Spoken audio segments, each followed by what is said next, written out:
All right, so just what are you seeing from this Iowa team, especially with Owen? Like, what stands out to you about him? Well, I think the biggest thing with Owen is he took advantage of his freshman year and he played a lot, much like Nolan and John have for us. And he's used those experiences to make himself a better player. I mean, he's bigger, he's stronger. I think he's in better shape. I know he's battled a little bit of injury here lately, but he's leading him in scoring. He leads him in rebounding. He's one of the top shot blockers in the league. So he's just really maximized his experience last year to take another step here this year. Right. Yeah, go ahead, Mark. I was gonna say, you've been through this Christmas break thing many years. What's kind of the key to making sure guys kind of stay sharp so that you're really ready to go when jumping on the pitch? Yeah, I mean, we've tried to simulate game action as much as possible.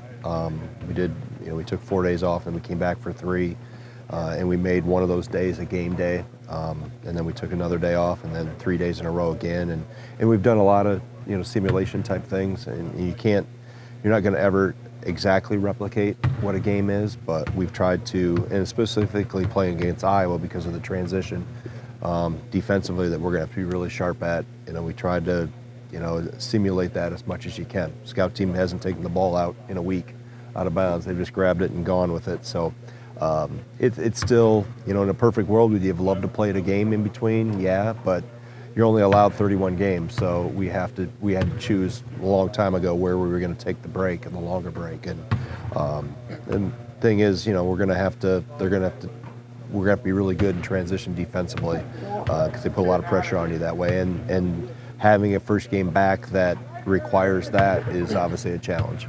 Stephen Crowell said he's really happy with the way this team has come together, the cohesiveness. Are you proud of the way that this team, with how you had to piece it together and all that fun stuff during the summer? But I mean, this team really seems like they're having a good time together. Yeah, I think that's a credit first and foremost to our players that they've in this new world that, as you mentioned, alluded to. There's a lot of new faces that come from a variety of places. It's not just all freshmen walking in here. So their ability to bond and come together and I think have a mindset of team first has been really important for our success so far. So our staff has done a really good job of kind of vetting those that we took through the portal and making sure you find the right fit. Obviously you have to have talented players, but making sure that cohesiveness happens specifically in this world. It's more of a challenge than ever, but it's probably more important than ever to make sure you're all on the same page and try to bond as fast as you can. Greg, you talked about the quickness of the recruiting out of the portal. Mm-hmm. How many people did you talk to about Tanji's coachability? You praised that a lot with how he's been able to take coaching. Did you have to do a deep dive into that? No, just basically one, Colorado State, and that got us the answer we needed to have. And just talking to him, doing the first Zoom call with him, you could tell he's very grounded and very mature. How has he handled kind of the break? How have you seen him kind of grow after kind of the rough? Well, he's the one guy that only walks in with a cup of coffee. He's the only one that comes in. He's like me, the elder statesman. He comes in with coffee every morning. So, I think he's mature. He's independent.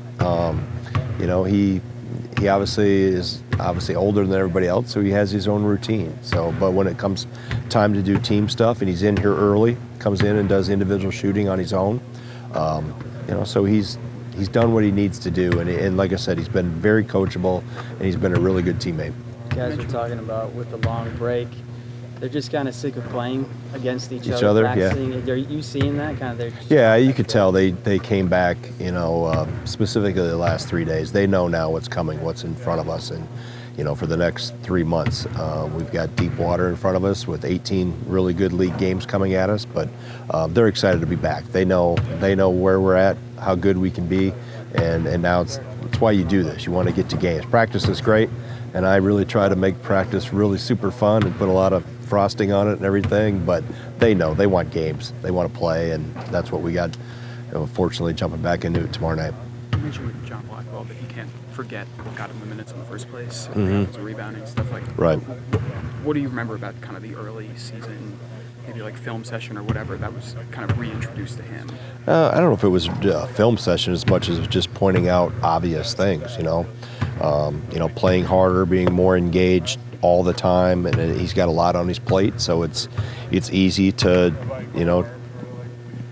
try to take a break at times because maybe he needs one. I need to do a better job of getting him in, getting him out. But his numbers of assist and even his numbers in practice, the assist numbers have jumped, and that tells me he's more comfortable. Obviously, he didn't play any point last year, but to put all that on his plate this year and have him, be able to facilitate, be able to lead other guys, but the numbers that I watch, and we track everything in practice too, just like the last couple games, the assist numbers have jumped. They've jumped in practice. So I think he understands how he can impact the team in a variety of ways, and we just got to keep pushing him towards that. When he's engaged, like what makes him a good? He's just really complete. I mean, yeah, he has a nose for the ball. He's got some toughness to him, and he's a complete player. He does everything, and he understands that. And I think he understood that from day one last year as a freshman. That's what allowed him to get on the court so early. Is he understand the importance of the little things? That it wasn't. You're not going to come in and make a splash by scoring as a freshman. Very few are able to do that. You have older guys that are more ingrained in that, or more mature to be able to do that. You get on the floor by doing the other little things and making yourself trustworthy to the staff. And I think that's what he did right away last year. And then, as I always tell him, the offense becomes low-hanging fruit. It'll fall in your lap, but do those other little things really well first, and that'll get you on the floor. And you have to be on the floor in order to score. So if you defend, you take care of the ball, and obviously he has a knack for rebounding that gives him more avenues in which he can help this team. Has this play changed how you've approached the point guard role as you've evolved, or is this kind of what you were hoping to get out? Yeah, no, I think we're always trying to make people better, right, and trying to have him push the bar in terms of his game. I think he's really good in transition, and that was really the first sign probably back in October that we had to put the ball in his hands more.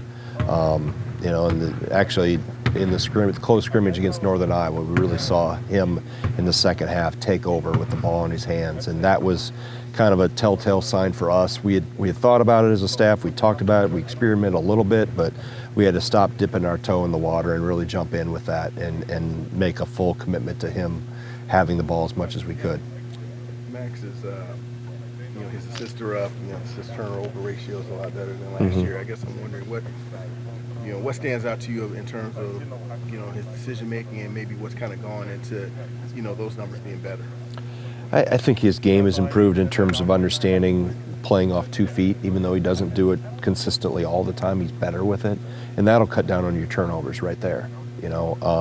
I think the group that plays around him is very unselfish. So, and he's got guys that have made shots. So you're going to get an assist when somebody makes a shot, right? So I think it's a combination of he's understood better at what he can do with the ball and what he can't do. And when you do make plays into the paint, playing off 2 feet, turning down mid-range shots as much as you can, even though sometimes they're very inviting. And then the teammates around him have done a good job of completing plays when he's made one. What happened to Ricardo? He got banged. He got kind of in a 4-on-4 transition drill, got caught up or got hit on a rebound. And fortunately, it's not as serious as what we initially thought when it happened. So he's going to be out for some time, but it's not going to require any type of surgery or anything like that. So, he got hit pretty hard from the front and, went down hard. But like I said, we're fortunate that it's not serious. He's going to be out for a little while as he heals up a little bit. But like I said, it's better in terms of the information we got from our doctors than when we initially watched it happen. I thought it was not good. It's obviously not good when he's out, but making sure that he'll be back in time. You were obviously pleased with how he was kind of developing. And it hasn't happened on the court yet, but I guess what's an injury like this, and I guess the ability to kind of come back and keep developing. Yeah, I mean that's a long road to develop. That ain't going to happen in a short amount of time. And part of that's the body composition continue to change and get stronger. I mean, he's stronger than when he was when he got here. I don't know if he had seen a weight room before he came here. So that's Coach Snyder's got a big project there as he goes forward to get him really strong and in functional strength. I think that's the biggest thing that he needs to continue to acquire. Does his time away affect the way you want to run things in practice? No. Well, he was doing most of his reps with the scout team, so it's one less body there. But Chris Hodges has been able to fill in and do some of that, and I can always shuttle guys back and forth if I need to. Off of my group, we'll flip-flop back and forth. So we're getting to the point in the time of the year too where we start to dial back practice. It's not going to be the 2-hour sessions. Continually try to peel back a little bit as we start playing game after game here, and as we get into the turn of the calendar, we start to just do game prep and try to minimize the load that we're doing during practice. You mentioned a while back that Xavier was playing with the scout teams. Is that still happening? Will that happen more now that we're? Yeah, it could. It's not necessarily indicative of just because Ricky's out. It's good for Xavier to go get some reps there, and it's helped Marcus over. He's practiced really well. You thought he played well against Detroit. I'm going to try to get Marcus on the floor and in the mix, and I think it's good for players that they can get more reps. They get better competition over there because they're obviously playing against our starters in our short rotation of 8. So it helps. I think anytime guys can go play and be in the mix and have to really compete, it's important. And with or without Ricardo, I'll continue to use that to help Xavier because that's going to help expedite his development. Greg, obviously. Go ahead, Nick. Obviously, Iowa returned a lot from last year, but somebody that's got a little bit more on their plate this year is Brock Harding. What have you seen from him at that lead guard spot and facilitation? I think much like Carly asked about Owen Freeman to begin with, I think Brock, having the experience he got behind Tony Freeman and the other guards last year has helped him. He's now playing much more confidently. Obviously, he brings it in transition, puts a lot of pressure on you. He probes really well. 76 assists, 29 turnovers. He's making the right decision a lot, and that's a lot of assist. And they move the ball really well. I said earlier, they're a really connected team. You can tell by how it moves, and they got a lot of guys that can score. Putting Peyton Sanford at the 4 at times really stresses you defensively because now you got 4 guards, but Brock does a good job of reading the lead big that's running to the rim. Typically it's Freeman. And then just probing and finding shooters that are running, whether it's the 2 Sanford brothers or Josh Dix or whoever it may be. But he's taken a jump in his game, which you would expect, much like the experience that Nolan and John got for us last year. It's helped them into year 2. So he's doing a lot of good things for him. I was wondering in this portal era, I guess I'm wondering if you envision. It seems like there's maybe been a shift of where the older guys are maybe valued more, and it seems like maybe once upon a time it was the star freshmen. You still get the star freshmen that are impactful, but it also seems like there's kind of been a balance of teams being able to get help from these older guys that's kind of balanced the scale a little bit when teams have these really talented younger experience is key. And you look at the history of this program for the 20 plus years I've been here.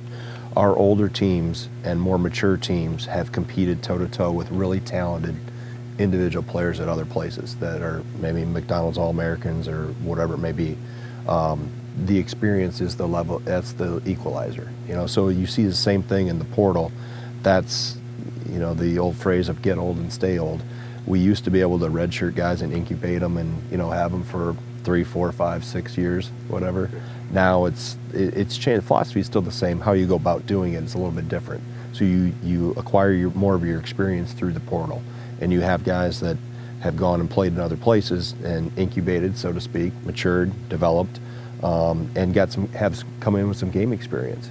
So they've played 2, 3 years somewhere else, and now they're not wide-eyed and in awe of the college environment. They've been there, they've done that regardless of where it is. I think we're learning more about recruiting the portal in terms of making sure when we do it, really making sure we recruit from programs that we know are successful. How are they coached is important. What is the structure like in that program, not just grabbing guys. It's really where they're coming from and how they've been coached or have they been coached is important. And that helps them, with a great example is John Tonje. You knew he got coached really well at Colorado State by Nico, and it gave him a head start coming in here. He had been in a program where there was structure and accountability, and I think you're just seeing the result of that here in 1 year with us.